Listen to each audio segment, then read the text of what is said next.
On this episode of China Uncensored, North Korea is gonna kill us all! Hi, welcome to China Uncensored. I'm your host, Chris Chappell. Well, we've had a good run, humanity. We made it through that whole Cold War thing, and for a while it looked like we were out of the woods. But there's one thing we never counted on. This guy. Kim Jong-un, also known as the sexiest man alive. They got that story from The Onion. North Korea is calling sanctions against it an act of war by the United States, and earlier today promised they would launch a preemptive nuclear strike, turning the United States and South Korea into a sea of fire.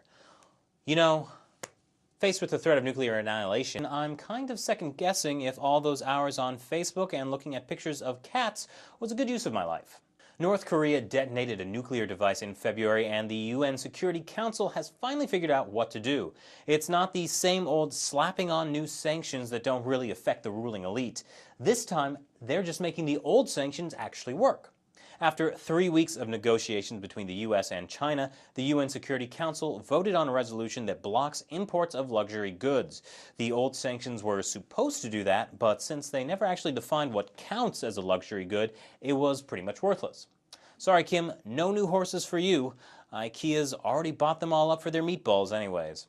So if everything works, it should now be next to impossible for North Korea to fund its nuclear program.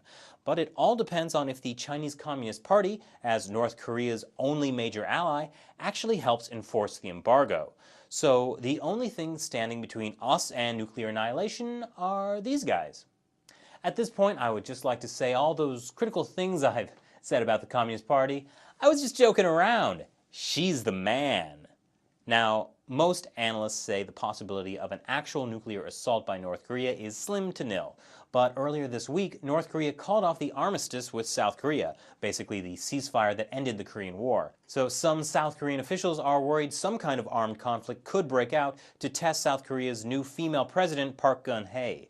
Experts think it could look something like this. But don't worry, between us and the darkness comes a hero, a brave and valiant paladin capable of looking in the face of evil and laughing.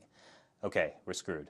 So what do you think? Email me at chinauncensored@ntdtv.com, or you can follow China Uncensored on Twitter or like it on Facebook.